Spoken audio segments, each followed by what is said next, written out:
Bueno, familia,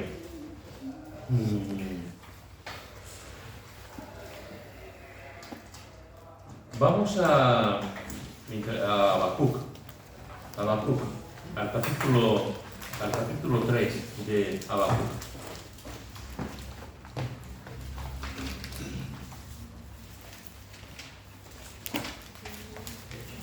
Habacuc, el capítulo 3.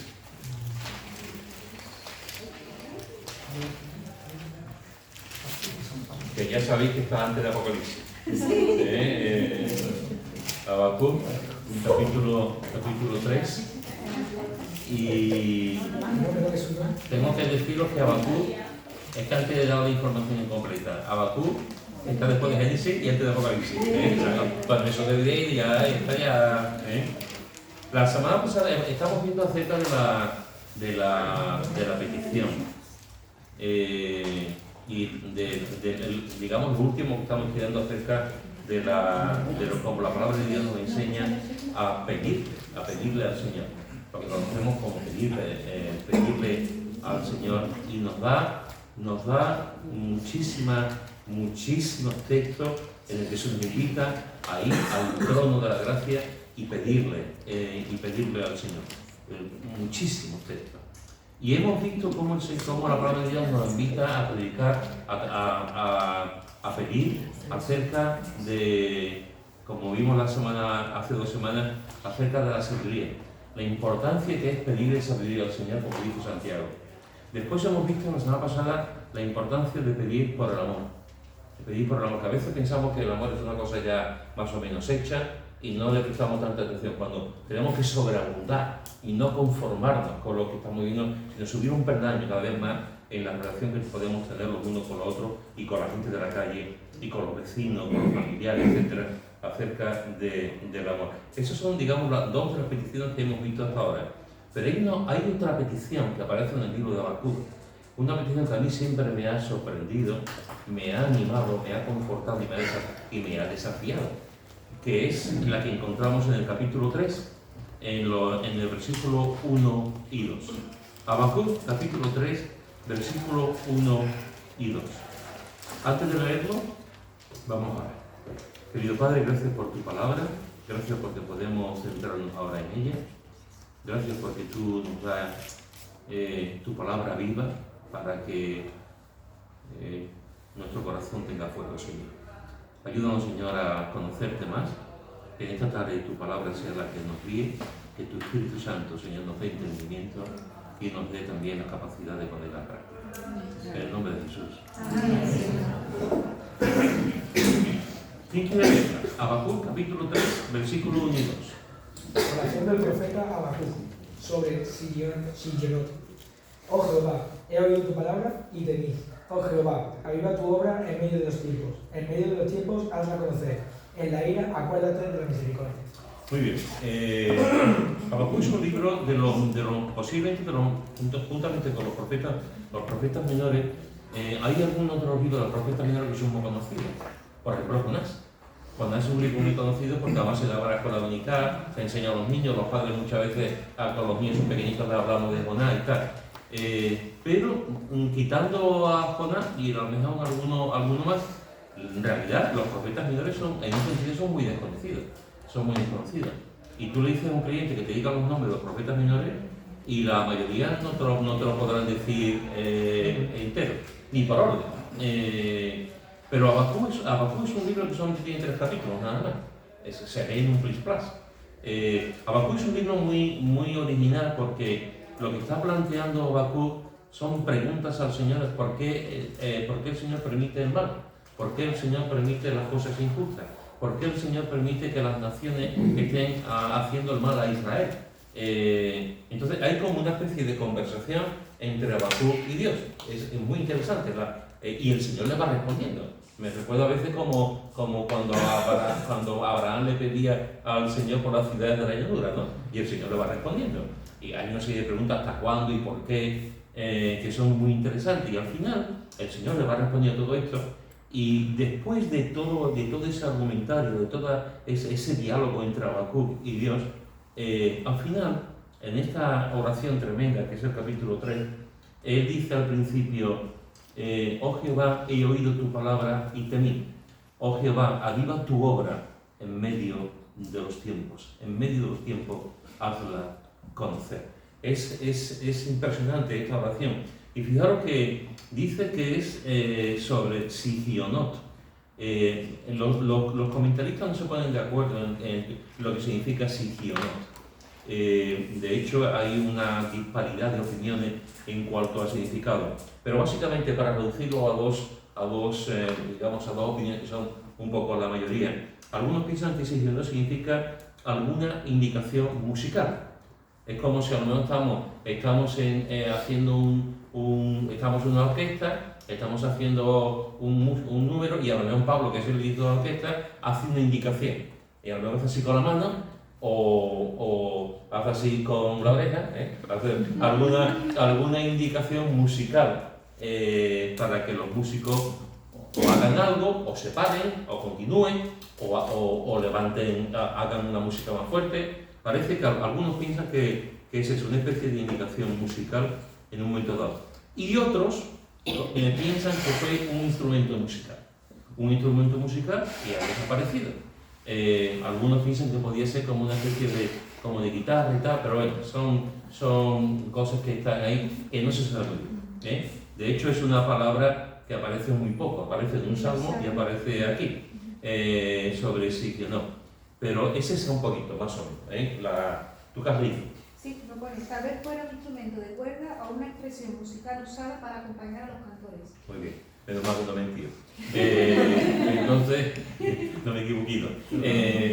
Entonces, porque ahora hay un peligro con estas cosas. Y entonces, pues el Tito de Google, el Tito de Google. Pues eso es un poco lo que los comentaristas, los estudiosos piensan que podía ser esta palabra Sigionot. Y mirad que en este momento, después de toda esta conversación que vemos desde el principio con el Señor, esta queja que Él tiene de por qué Dios permite ciertas cosas y cómo Él ve que Dios le responde, hay un momento ante esto, es como si Él se sintiera indigno, como si Él se sintiera muy pequeño delante de Dios. Y ante lo que Dios le dice, le responde, Jehová, he oído tu palabra. ¿Qué es lo que hace la palabra? Temí. O sea, he oído tu palabra y temí. Como consecuencia de ese temor a tu palabra, él ve la situación del país, ve la situación de cómo están sus compatriotas y dice, Jehová, aviva tu obra en medio de los tiempos. En medio de los tiempos, hazla conocer. Es interesante porque fijaros que cuando hace Habacuc esta oración. ¿Cuándo hace Habacuc esta oración? Creo que estaban deportados. Sí, pero en el texto lo dice. ¿Cuándo hace Habacuc esta oración? Vale, pero antes. Cuando oyes palabra de Dios. Bien, apúntate un día, duerme esta noche bien. Oh Jehová, he oído tu palabra. He oído tu palabra. Es decir, él hace esta oración una vez que ha escuchado la palabra de Dios. Y hace esta oración por un avivamiento, una vez que ha escuchado esa palabra de Dios, y la palabra de Dios se ha encarnado de tal forma en él que lo que le hace es temer la palabra de Dios. Los creyentes muchas veces tenemos a veces una especie de galimatía, una especie de, permitidme, como de gazpacho espiritual, y los creyentes podemos temer a Dios, pero el temor de Dios no es para los incrédulos, pero si Dios es bueno, ¿por qué tenemos que tenerle miedo?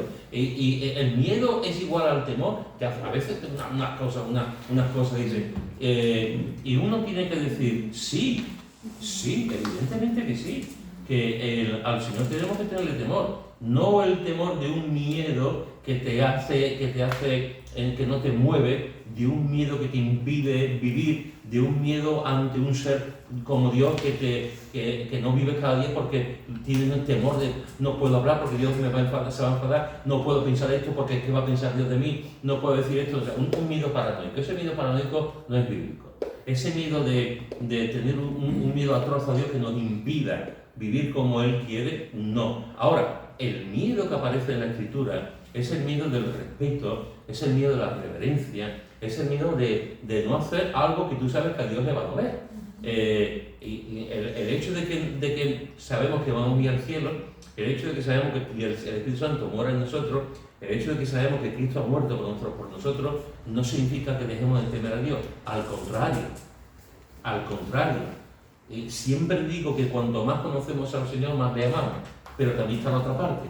Cuanto más conocemos al Señor, más sabemos acerca de su naturaleza, más sabemos acerca de su poder, más sabemos acerca de sus atributos, más temor le tenemos también, porque tenemos miedo a pecar también. Por lo tanto, cuando él escucha la palabra de Dios, he oído primero la palabra de Dios, después viene ese como que se mete en su alma ese temor de Dios, y ante esa situación, entonces cuando él pide un avivamiento en medio de los tiempos. Sí, lo que estabas diciendo de tener va acompañado por la alabanza, en Apocalipsis dice tener a Dios y darle gloria porque su juicio es llegado, y adorar aquel que hizo el cielo, la tierra y las aguas del mar. Amén. Así que fijaros, una de las cosas del avivamiento, llamémosle, porque esa es otra cosa, como nos gusta tanto definir las cosas, a mí me da igual que tú emplees la palabra avivamiento, me da igual que emplees la palabra renovación, me da igual la palabra que tú emplees la palabra despertar, me da igual. El fondo es lo importante. Cuando hablamos de avivamiento en la Escritura, o cuando hablamos de avivamiento en la historia de la Iglesia, estamos hablando de una obra de Dios. Y mucho de esos avivamientos se produce escuchando la palabra de Dios. Escuchando la palabra de Dios. Cuando tú escuchas la palabra de Dios y tú te das cuenta que Dios te está hablando, hay un momento en el que tú trasciendes un poco más de lo que tú eres. Es como tú ves a Dios, como decía Isaías, ves al Dios soberano sentado en su trono. La palabra de Dios es la que da vida. La palabra de Dios es la que nos exhorta. La palabra de Dios es la que nos alienta. La palabra de Dios es la que nos escucha a oír la voz de Dios. La palabra de Dios no solamente está aquí, no solamente es escrita, está aquí escrita. La palabra de Dios es, tú te pones a leer la palabra de Dios, por ejemplo, en voz alta, te pones a leer y tú estás escuchando lo que Dios te está diciendo. La palabra de Dios es un altavoz de la voluntad de Dios. Es un altavoz de lo que Dios quiere para nosotros. En la palabra de Dios se expresa todo lo que ha querido revelarnos, se expresa toda la voluntad de Dios para nosotros y para el género humano. Cuando tú escuchas la palabra de Dios, un creyente con un corazón sincero se tira al suelo. Una de las cosas que yo creo que en el mundo occidental nos falta es darnos cuenta de la grandeza de Dios, darnos cuenta de la majestad de Dios. Hemos perdido el sentido de trascendencia de Dios, hemos perdido el sentido de lo sobrenatural de Dios. Leemos la palabra de Dios, a lo mejor nos cerramos un par de lágrimas, o en un momento dado empezamos a meditar lo que hemos leído, o nos arrodillamos, pero pocas veces nos tiramos al suelo. Pocas veces, y en la iglesia que os voy a contar, es muy difícil que alguien, ante la majestad de Dios, ante la presencia de Dios, que tú seas tan consciente de la presencia de Dios, que lo único que tú puedes hacer es tirarte en el suelo. Tirarte en el suelo ante su majestad. Como hoy en día encerramos a Dios en la lógica, encerramos a Dios en una serie de teologías, en una serie de cosas como que de ahí no puede salir Dios, lo encajonamos. Pero cuando tú estás en la presencia de Dios y estás delante del ser, del más importante del universo, una de las cosas que ocurre, evidentemente, es que la palabra de Dios te va hablando, se va comunicando contigo. Y cuando la palabra de Dios se comunica con nosotros, pasan cosas, muchas cosas. Una de las cosas que ocurre son los avivamientos. Hace poco, creo que hace 2 o 3 semanas, leí acerca de este avivamiento en Kentucky. Y ese avivamiento ha estado durante varias semanas. Ya no se reúnen, ya no se reúnen, pero sigue habiendo reuniones. Los jóvenes se siguen encontrando, ya no se reúnen en ese sitio, han estado varias semanas, han venido gente de muchos sitios y precisamente estaba viendo en el día de hoy, preparando el estudio, me estaba viendo si seguía el evento, me metí en Google y resulta que ya ha parado. Pero un pastor estaba diciendo, el pastor de la capilla allí estaba diciendo que aunque ya el avivamiento, digamos, de hecho, la gente no se gusta, pero los efectos del avivamiento se están ahí. Los jóvenes se buscan, hay un ambiente espiritual en ese lugar, hay oraciones, tú ves a gente orando y tal. Entonces, una de las cosas que produce un avivamiento es que hay un efecto en la vida. Ese efecto es como una ficha de dominó, va también cogiendo a la vida de otros, de otras personas. Cuando Habacuc está diciendo, oh Jehová, aviva tu obra en medio de los tiempos, es una de las oraciones más importantes que aparecen en la Escritura y uno de los deseos más importantes que aparece en el alma de un ser humano. Porque a veces lo que decimos, Señor, sé justo conmigo, Señor, dame oportunidades a mí, Señor, ayúdame en mi situación, Señor, y siempre estamos centrándonos en nosotros. En este sentido, Habacuc nos ayuda a ver más allá. Habacuc no pide por él. Habacuc lo que pide es un avivamiento, un despertar espiritual, que la gente vuelva por completo al Señor. Y ese avivamiento se produce en Habacuc, ese deseo de orar, se produce escuchando la palabra de Dios. Y esto es una lección, una enseñanza para nosotros. La importancia de leer la palabra de Dios, la importancia de aprender la palabra de Dios, la importancia de estudiar la palabra de Dios, la importancia de escudriñar la palabra de Dios, la importancia de decir, Señor, háblame, como Dios le habló, y en ese momento él entra en esa oración. Uno de los elementos normalmente que ocurre en los avivamientos es la palabra de Dios, la predicación. En este avivamiento de Kentucky comenzó con una predicación de un pastor de 20 minutos.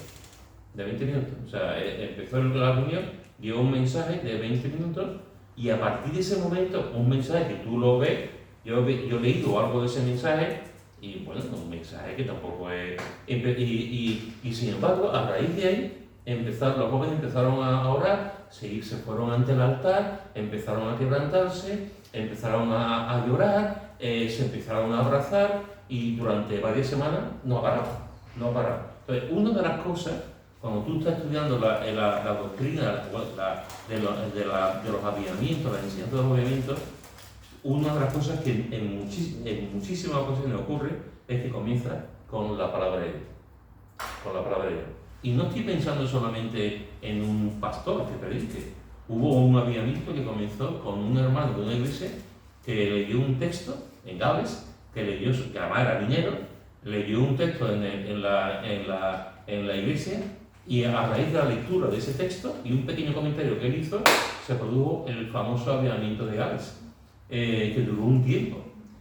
Hay otro avivamiento donde un niño, en medio de la iglesia, un niño dijo un versículo, como Pablo, era un niño, no era como Pablo, que ya Pablo es un hombretón.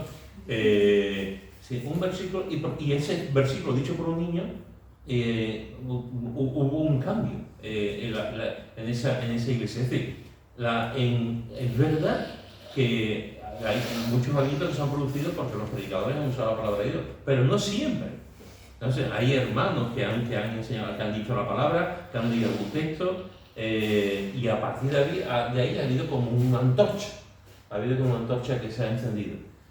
La importancia de la palabra de Dios. Por eso siempre tenemos que pedir a los que nos enseñan la Escritura, tenemos que decirle, además sin ningún tipo de vergüenza, decimos, enséñame la palabra. Enséñame la palabra. Yo no quiero que me enseñe otra cosa. Enséñame la palabra de Dios.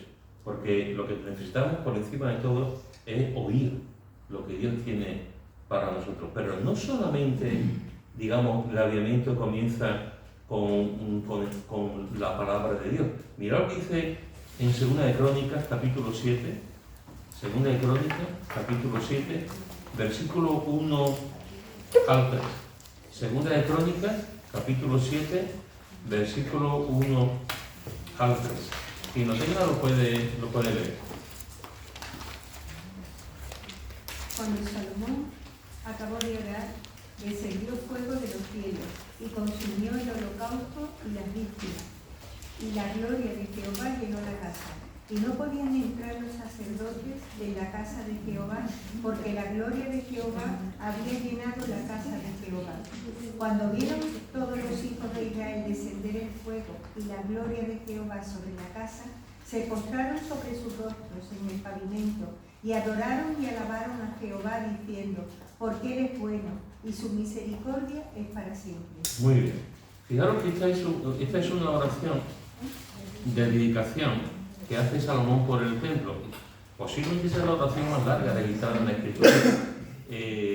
Y cuando Salomón termina de orar, dedicando el templo al Señor, dice que descendió fuego de los cielos. Descendió fuego de los cielos y la gloria de Jehová llenó la casa. Y la gloria y el fuego fue tan impresionante que no podían entrar los sacerdotes en la casa de Jehová porque la gloria de Jehová había llenado la casa de Jehová. Descendió fuego y se postraron sobre su rostro y adoraron y alabaron a Jehová diciendo, porque Él es bueno y su misericordia es para siempre. Esto es impresionante. Esto es impresionante. Están ahí, está Salomón orando, cuando termina de orar, algo ocurre. Hay como una especie de fuego que se manifiesta la gloria de Dios. Cuando la mayoría de las veces que se aparece la palabra la gloria de Dios, no todas, pero en muchas ocasiones la reacción de la gente cuando contempla la gloria de Dios es arrodillarse y tirarse en el suelo. Eso lo vemos también en Apocalipsis y lo vemos en los Salmos. O sea, es arrodillarse, tirarse en el suelo literalmente. Porque ¿cómo se puede estar ante la gloria de Dios sentado? O sea, de pie, como si no pasara nada. ¿Cómo puede una persona ver algo hermoso, bonito, un cuadro bonito, una pintura bonita, una pieza musical bonita, escucharla y sentirse igual? Es imposible. ¿Cómo nos podemos quedar de pie contemplando la gloria de Dios? El fulgor de Dios, la brillantez de Dios, la majestuosidad de Dios que nos permite ver en ese momento. Cuando aquí se está pasando esto, pues cayó el fuego. Me recuerda a otro fuego. El fuego de Elías, cuando manda fuego, ¿no? Y cayó el fuego así. Y aquí tenemos otra de las claves del avivamiento. Y es que el avivamiento en muchas ocasiones se produce con la lectura, la enseñanza, la exhortación, la meditación de la palabra a nivel individual y sobre todo a nivel colectivo. Y otra de las cosas que vemos en la Escritura acerca de un avivamiento es que muchos de los avivamientos se producen con oraciones. Oraciones del pueblo de Dios. Y cuando se ora, el otro día estaba diciendo Conchi, una de las cosas que ella ve en el culto de oración es ciertos hermanos y ciertas hermanas que oran. Y y puso algunos ejemplos de eso. Cuando tú escuchas una oración dirigida al Señor, Dios lo escucha, es el primero. Dios escucha la oración. El primero que se alegra, se sonríe con la oración de su pueblo es el Señor. Claro que sí, Dios se complace con la oración. Pero nosotros también. Nosotros tenemos dos oídos. Pero cuando un hermano o una hermana está orando, clamando al Señor, y las oraciones también edifican. Y las oraciones también son enseñanza. No es una enseñanza, digamos, de alguien que se prepara, porque si nos preparamos la oración, algo ocurre. Aunque tengo que deciros que en ciertas denominaciones de las llamadas antiguas, como el luteranismo, como la iglesia anglicana, la iglesia oficial de Dinamarca, etc., las oraciones se escriben y se leen. y el obispo quien está leyendo la oración, igual que la Iglesia Católica, está leyendo la oración. Eso no significa que sea nada malo. A veces son oraciones escritas y son de mucho sentido, una de edificación. Pero normalmente cuando hablamos con el Señor, hablamos desde la frescura, desde espontáneamente, cuando hablamos con el Señor. Y algunas de las oraciones de hermanos y hermanas que están cerca del Señor son oraciones impresionantes. Son oraciones que nos conmueven. Si nos conmueven a nosotros, imaginaros con Dios, que vea hasta el último de esa persona que está orando. Y muchas de las oraciones de personas que oran, Señor, te pido por la iglesia, Señor, manda un despertar, un aviento a la iglesia, Señor, necesitamos de ti. Como sea, el Señor lo escucha.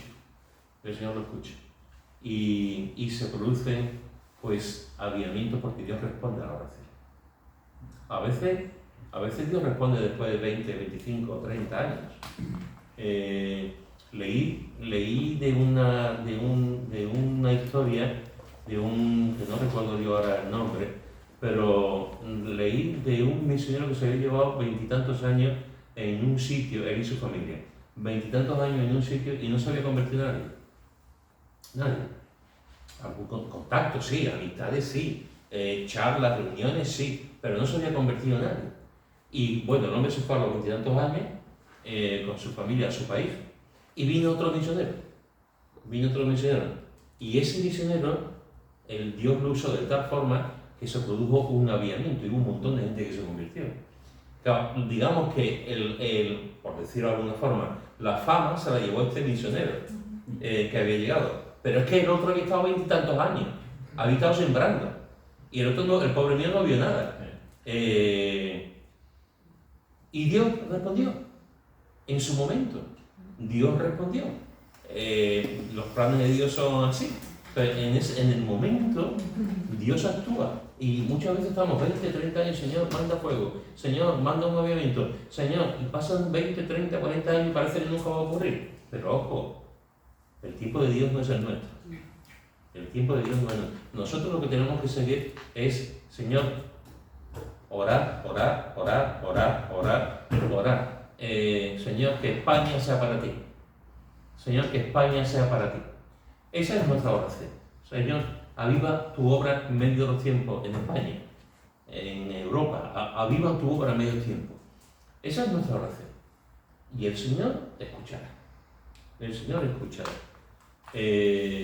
Hay una historia de uno de los predicadores más importantes que ha habido que hay miles de personas conocieron al Señor, que era este predicador que era gangoso, norteamericano, que era de la escuela dominica y que era zapatero.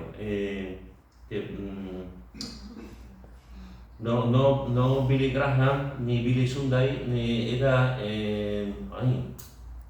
muy conocido. Bueno, ya me vendrá. Pues que trabajó y fue el responsable de la escuela dominical a decirle que fuese a la iglesia, porque hace mucho tiempo que no iba a la escuela dominical. No sé si alguno recuerda, pero cuando venga lo diré. Pues este predicador... Ahora los del Tito Google. Cuando este evangelista hizo varias digamos, campañas de evangelismo en el Reino Unido, era americano. Y una de las características que tenía es que era gangoso. Wilson Taylor. No, Wilson Taylor no. Es del siglo XIX. ¿Cuál? Entonces no era evangelista. Entonces era un predicador, pero... ¿Cuál? Moody, eso es, gracias. Moody, gracias. Moody, además un hombre fuerte, alto, era grandote. Era casi mudo. Me suena a mí ese chiste a mí.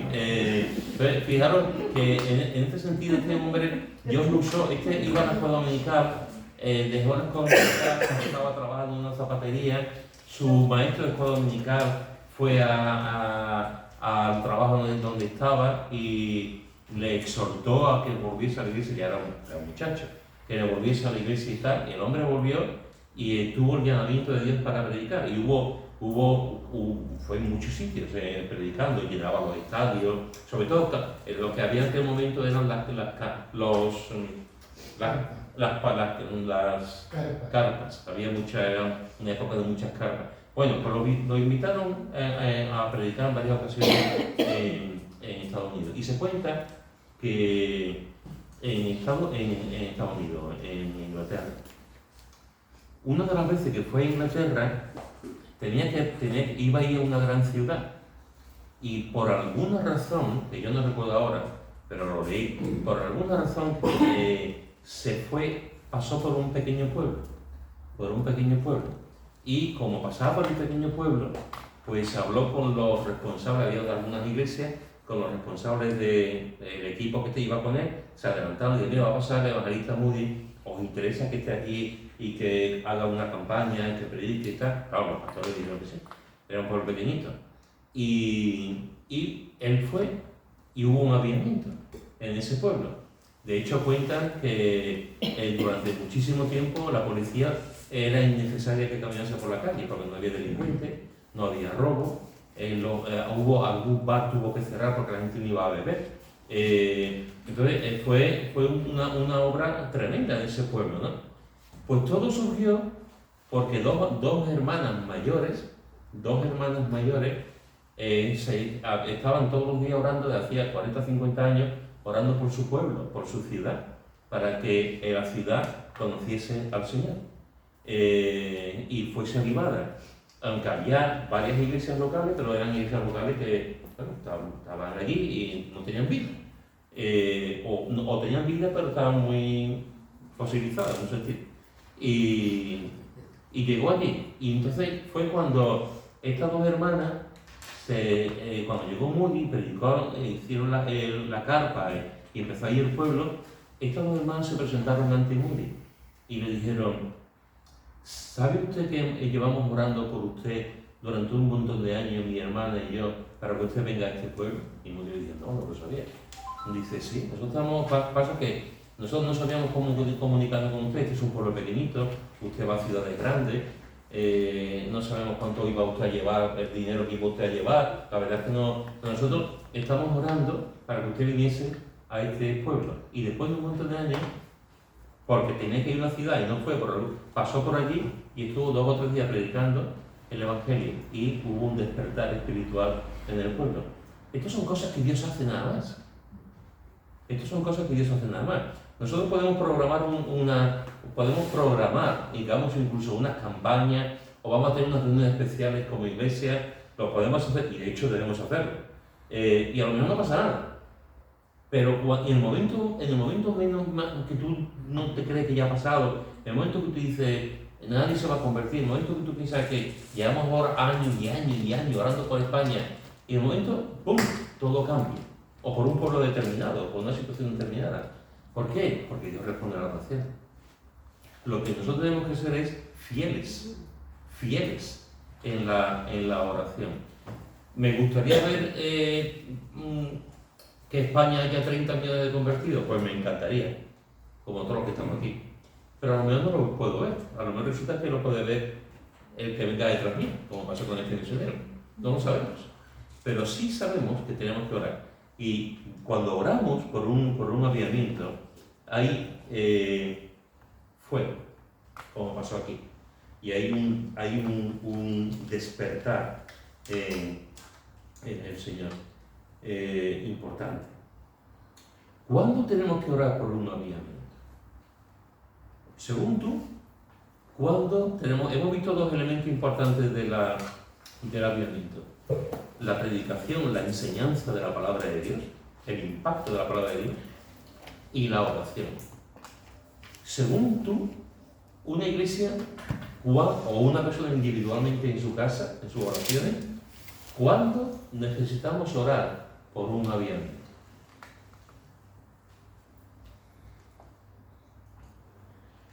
El avivamiento, voy a participar, Pedro, porque resulta que estás hablando y el avivamiento es continuo. Pero has hablado sobre la experiencia de las 2 personas de 20 años y luego vino una vez escuché la experiencia de un pastor que se quejaba, dice, porque resulta que habían enviado a personas a África, no voy a decir el sitio porque vaya que cojan algo y no bueno, y estuvieron 20 años, y entonces en esos 20 años ni una sola persona se convirtió. Entonces se preguntaba él, ¿algo malo se está haciendo mal?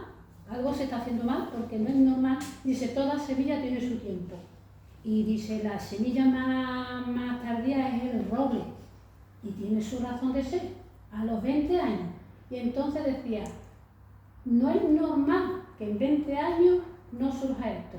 Luego habla de la persona que viene a los 20 años y que se abre el Evangelio. 2 lecturas, yo saco 2 lecturas.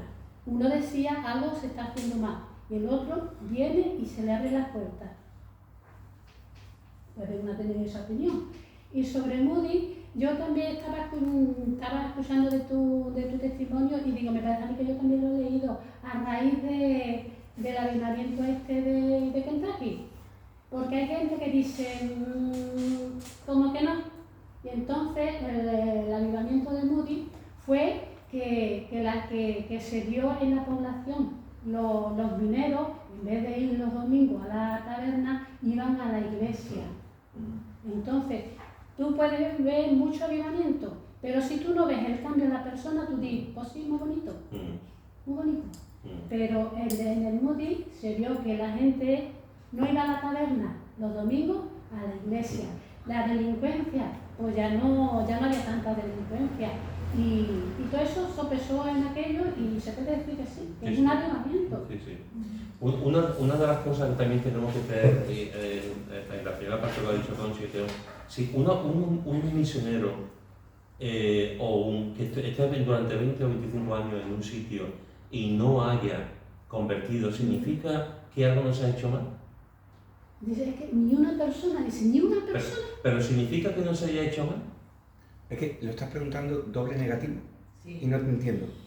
Es que ¿significa que algo se ha hecho mal? ¿Ese misionero ha actuado mal Eso, para vale. que nadie se haya convertido? Vale. Porque Ahora sí te entiendo, ahora sí. Porque a lo mejor resulta que sí. A lo mejor resulta que ese misionero, pues lo que se ha dedicado es a vivir. Del dinero que le viene, de las ofrendas que le viene, y se ha comprado una buena casita o tal, y que ha pasado, que ha pasado. Eso es. Pero también al contrario, también ha habido misioneros que han estado 20 y tantos años en un sitio, se han partido la cara, han trabajado, han orado y no ha habido nada, pero han sido fieles. Y el Señor va a premiar su fidelidad. El Señor va a premiar su fidelidad. No significa que haya, como un pastor. Hay pastores que a lo mejor están en una iglesia muy pequeñita, se llevan 50 años de iglesia pequeñita. ¿Lo ha hecho mal? ¿Por qué no ha crecido la iglesia? A lo mejor resulta que no ha crecido la iglesia porque el pastor es verdad que no lo ha hecho bien. Pero también puede pasar que él ha sido fiel al llamamiento. La obra de Dios, nunca lo olvidemos. Que la obra de Dios, La historia de la evangelización en China, de misioneros como Hudson Taylor y alguno más que ahora yo no recuerdo su nombre, habla un poco de eso también, porque por generaciones o por muchísimos decenas de años no vieron fruto, o se vio muy poco, y pasaron generaciones hasta ver la gran avivamiento que ha habido en China y está habiendo, y en tiempos reducidos se veía un poco, y a lo mejor han tenido que pasar 40 años, 50, llegar otro misionero más a China y ver resultados increíbles. O sea, que a veces no quiere decir nada eso. Una de las cosas, aunque no... China es un ejemplo bueno de eso, Sí, no tiene... nos estamos viendo un poquito, pero permitidme que ustedes digan un interés también. Creo que es bueno. Una de las cosas que pasó con Hudson Taylor, yo os recomiendo que leáis la biografía de Hudson Taylor, la biografía que escribió su hijo, por cierto. Hudson Taylor fue un hombre muy usado por el Señor, pero cuando Hudson Taylor fue a China, los misioneros ingleses norteamericanos holandeses, alemanes, estaban en Hong Kong. Estaban todos concentrados en Hong Kong. Desde aquí iban a alguna parte, a algún sitio, pero su vida lo hacían en Hong Kong, que era una colonia inglesa. Y estaban como misioneros en Hong Kong y tenían sus trajes occidentales, y tenían sus corbatas, y una forma de vida occidental. No comían tampoco la comida de los chinos. Entonces, no llegaban a la gente. Iban con buen propósito, iban con buena... Pero era un momento en el que los misioneros vivían como... Eso ha ocurrido siempre. Vivían sobre todo en sitios muy complicados. Viven entre ellos porque así se protegían, se animaban, etc., ¿no? Cuando llegó Hudson Taylor, que al principio estuvo así, Hudson Taylor llegó un momento en que dijo: así no vamos a llegar al pueblo chino. ¿Qué es lo que hizo Hudson Taylor? Se puso la túnica de China, se quitó la ropa occidental, se dejó la coleta, la típica coleta que llevaban ante los chinos, se rapó la cabeza como botillo hasta aquí y se dejó la coleta en una trenza y se fue a vivir al interior de China. No vivió en Hong Kong, se fue a vivir al interior de China y aprendió chino mandarín. Durante un tiempo estuvo solo. De hecho, hubo compañeros suyos misioneros que no estuvieron de acuerdo, decían que era una locura lo que estaba haciendo, y poco a poco empezaron ahí algunos más. Él empezó a llamar a gente a que la acompañara, y en un momento durante un tiempo hubo 5 o 6 que entre esos 5 o 6 levantaron pues una misión, la misión al interior de China, y que esa misión sigue todavía hoy en día, aunque ha cambiado de nombre. Entonces, en este sentido, ¿qué es lo que pasó? Pues falló la metodología, porque no se identificaron con la gente. Sin embargo, Hudson Taylor se identificó. Y los que vinieron después, y es interesante lo que está diciendo José, porque a veces pensamos que un país, el país como China, que son millones de personas, que hay una dictadura, como que es uno de los países con más creyentes. Uno de los países con más creyentes en China. A pesar de la dictadura, a pesar de la persecución, a pesar de Mao, a pesar de la Guardia Roja, a pesar de un comunismo, que ahora es un comunismo más capitalista, pero comunismo ahí, boom, boom, y ahí están. Y hay un montón de millones de creyentes, y cada vez más. Y mira que el Estado está ahí intentando, boom, boom. ¿Por qué? Pues porque Dios actúa. Porque Dios actúa, Dios hace las cosas. Entonces, a la pregunta que estaba diciendo antes es: ¿cómo nos damos a cuando nosotros oramos por un movimiento? Tiene que ser por algún motivo. ¿Cuándo debemos nosotros de orar por un movimiento? ¿Qué tenemos que ver en la iglesia o en nuestra propia vida para decir: voy a orar por un movimiento? Amar al pueblo. ¿Cómo? Amar a la barriada. Sí, yo quiero que haya un avivamiento porque amo a los que están allí y oro por ellos para que ellos encuentren la salvación. Muy bien. Entonces, primero es el amor. Que fluya el amor y que oremos. Muy bien. Yo creo que la veo muy... ¿El qué? Que cuando se vive algo es cuando se ve la necesidad. Uh-huh. Se ve la necesidad Bueno, es cuando necesidad es afloran esas cosas y entonces se puede vivir el movimiento porque hay la necesidad de Dios en un sitio determinado. Contigo. Es que no me entero. Repito un poquito más alto. Mira que Fernando tiene una buena voz, ¿eh? Sí. Una buena voz, pero que decía que cuando tuve la necesidad en un sitio, o tuve la necesidad en un grupo de personas, en una ciudad, en un sitio, es cuando oras por eso y tú pides a Dios un ayudamiento. Yo recuerdo, estando en Baltasar Gracián, que, bueno, empezamos a montar una historia los domingos, a la hora de la cita, en la radio de Viso. Se quiso evangelizar el Viso, y el Viso era lo más duro que te podía echar a la cara. Era como lo que es alcohol. Tierra de Alcor. Y estuvimos Cristina, Nuria y yo en la radio pues más de un año. Domingo a domingo. Y bueno, intentamos, hicimos lo que sabíamos, lo que podíamos y lo que Dios nos daba a hacer. Allí poco resultado vimos.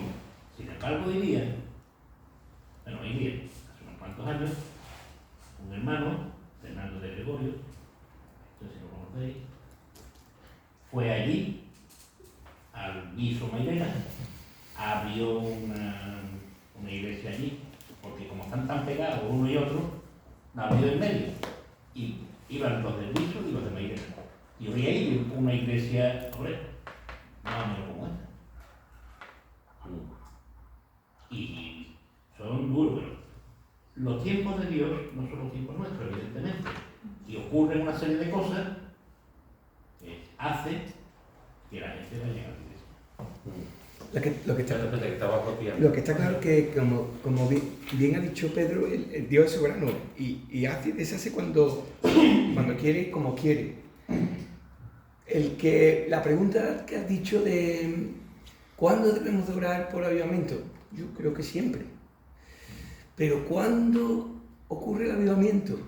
Sí, y estaba leyendo el resto del capítulo, mientras que los hermanos comentaban, en este caso Conchi, y decía, si mi pueblo, al que yo he llamado, se humillare, orare y buscara mi rostro, y se volviese de mis pecados, entonces yo escucharía, entonces. Y muchas veces yo creo que el avivamiento empieza en sitios pequeños, donde hay una verdadera búsqueda, una verdadera humillación, un verdadero reconocimiento. Creo que es donde...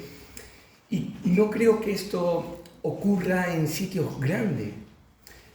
Lo de Kentucky es algo tan raro como una sanación espontánea, de tipo Pedro, que pasa la sombra y sana, ¿no? O cosas que veamos que ocurren de forma milagrosa, espontánea, ocurre hoy día, claro, porque si no, no... Pero no es como los milagros que ocurrían en aquella época donde se daban esos milagros de... Entonces, estos atisbos de avivamiento que nos sorprenden tanto cruzando el océano en ultramar o en China, yo pienso que esto ocurre cuando nos volvemos a Dios. Y muchas veces estamos enrolados en una rutina de sacrificios en el templo, de sacrificios, en que yo no quiero sacrificios, yo quiero el corazón contrito y humillado. Y cuando encontramos eso, y entre 4 o 5 encontremos 6, encontremos eso, 20, yo creo que ahí va a empezar el verdadero avivamiento. Y va a venir solo. Porque Dios no le hace falta ni que le pida por sanidad por él, o que pida por sanidad por mí, o que pida por un trabajo. Él sabe lo que necesitamos, pero él necesita eso. No sé, creo yo, el corazón ese que dice, ahora sí, esto es lo que yo quiero, y ahora os voy a dar. Que no ocurra, ¿por qué no ocurre en estos sitios durante 20 años? Solo Dios. José y después Olivia. Un ejemplo que me ha pasado a mí sobre lo que comentaba Conchi sobre que resultados. En Barcelona, en el tiempo que yo estaba en IPSTE estudiando, inicié una clase de Buenas Nuevas, una clase de niños en casa de una hermana creyente en el Pueblo Nuevo. La estuve llevando, creo que era un tercero o algo así, por yo creo unos 3 años, 3-4 años, no me acuerdo bien. No vi ningún resultado. Venían los chavales, se les enseñó, pero no vi nada. Como 10-15 años más tarde, voy a visitar la iglesia del Clot, una iglesia de la IE, y me encuentro una sorpresa porque me dicen los ancianos de que toda una familia, eran por lo menos 8 o 10, estaban en la iglesia porque un chaval de 14 años, entonces seguramente tenía menos, tendría 12 o 13 años, había estado asistiendo a las clases que yo estaba viendo en casa de esta mujer. Y yo no supe hasta 15 años después que ese chaval había llevado a toda su familia a la iglesia. Lo supe 15 años después. Yo pensaría, estaba aquí 3 años haciendo, enseñando y no he visto yo nada. Y eso me ha pasado a mí. Olivia. Sí, un par de preguntas, dudas, comentarios sobre lo que ha pasado en Kentucky. Lo primero es que yo he escuchado mucho de la gente estar adorando, estar alabando, pero no he escuchado tanto de conversiones. De lo que yo he escuchado, y puede ser que son las noticias que me han llegado, es que son gente que ya son creyentes, que han vuelto a ser firmes en el Señor, pero no tanto de conversiones de gente nueva. Entonces, eso es la primera cosa, de que para hacer un avivamiento necesita o requiere muchas conversiones. La segunda es que salió 1 o 2 semanas después de que empezó todo esto, algo en las redes sociales de los avivamientos históricos de esta universidad. Entonces, la otra pregunta que tengo es que ¿es normal que hay avivamientos en cada generación en el mismo sitio? Que no sé si hay evidencia en la Biblia o en la historia de la Iglesia de que en el mismo sitio, porque había desde 1912 no sé cuántos avivamientos en el mismo sitio, en el mismo lugar, gente distinta de varias generaciones, pero a mí me resulta un poco de que sea algo de la gente y no de Dios tampoco, no sé. Yo tampoco te puedo responder muy bien a eso. Bueno, Mari Carmen y después Una de las cosas que a mí me han impactado más ha sido lo que ha pasado en El Salvador, que por cierto, Pepe, después de El Salvador, sí, el presidente del gobierno de El Salvador es cristiano y ha hecho una revolución allí en el país con las maras.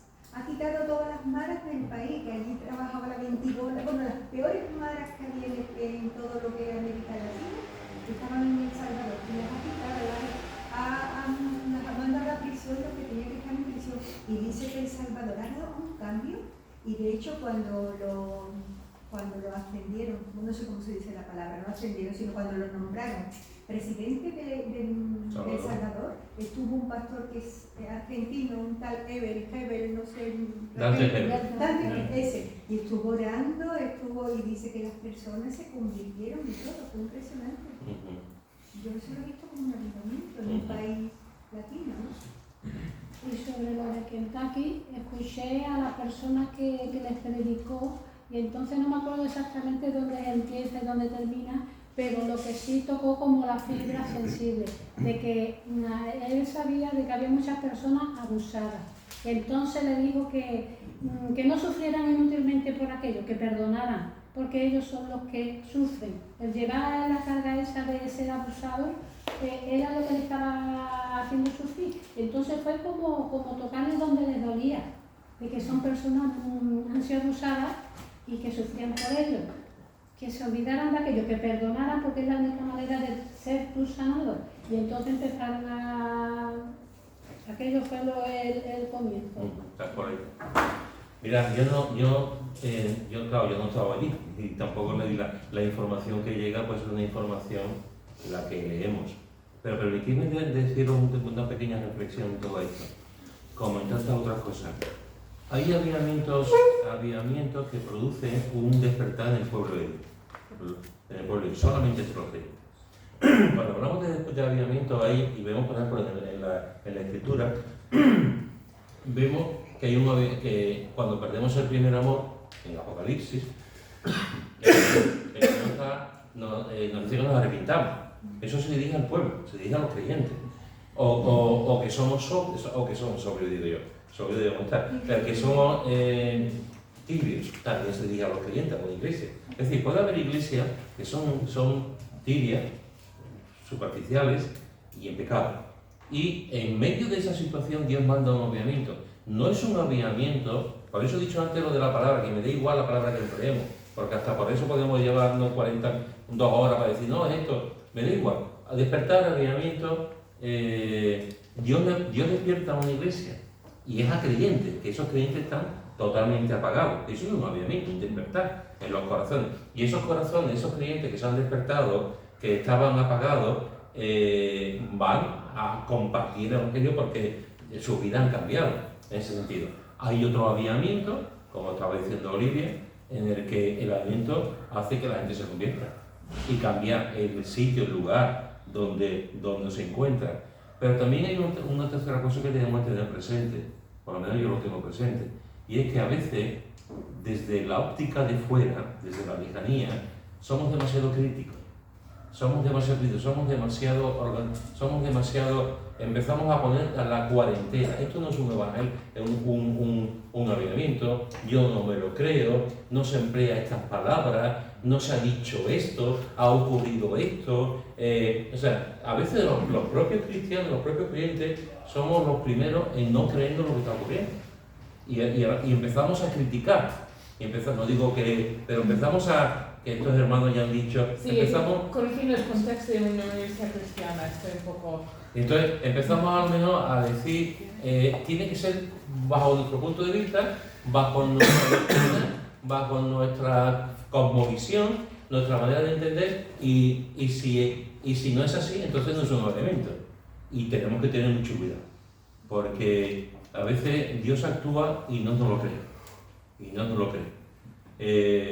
Y eso es muy triste, que no se lo crea la gente, vale, pero que no nos creamos nosotros que Dios actúa y que Dios produce avivamiento, es muy triste.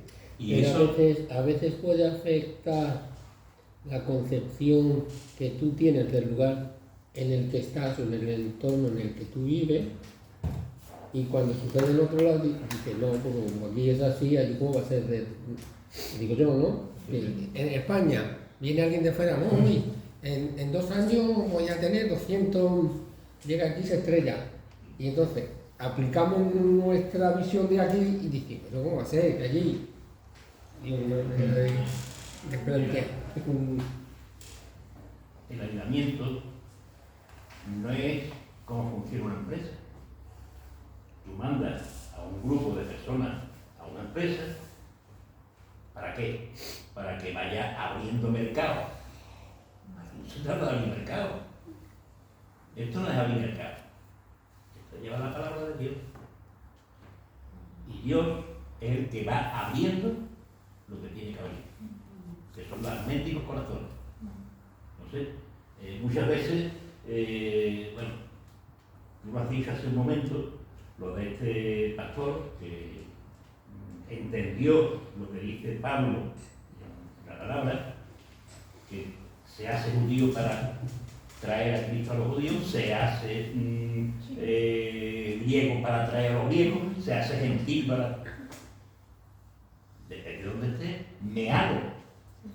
Lo que el hacerse es tener las costumbres. O sea, si ahí me viene alguien de Estados Unidos, de Brasil, de no sé dónde, misionero aquí a España, no me traiga tu manera de vivir, tu manera de hacer las cosas allí en Brasil o en... Aquí tenemos una costumbre, una forma de ver la vida.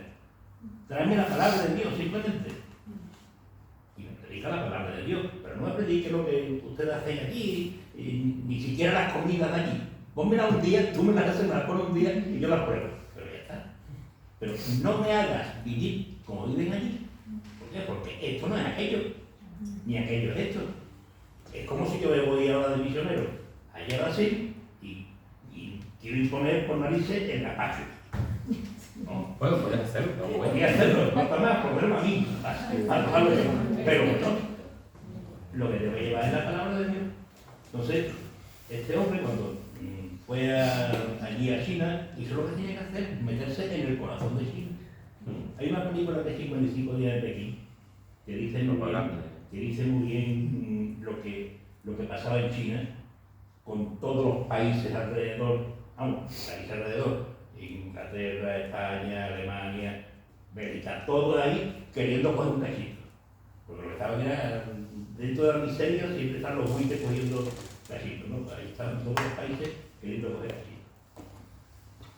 Pero desde fuera, desde Hong, desde sitios que están acostumbrados a una vida occidental, no a la vida oriental de allí. Entonces, bueno, pues igual, yo creo que igual nos pasó en el viso, y es que queríamos llevar la palabra de una manera como estamos predicando aquí en Sevilla, y el viso es el viso y Sevilla es Sevilla, aunque estén tan cerca. Entonces, que aparte de eso también, los tiempos son de Dios.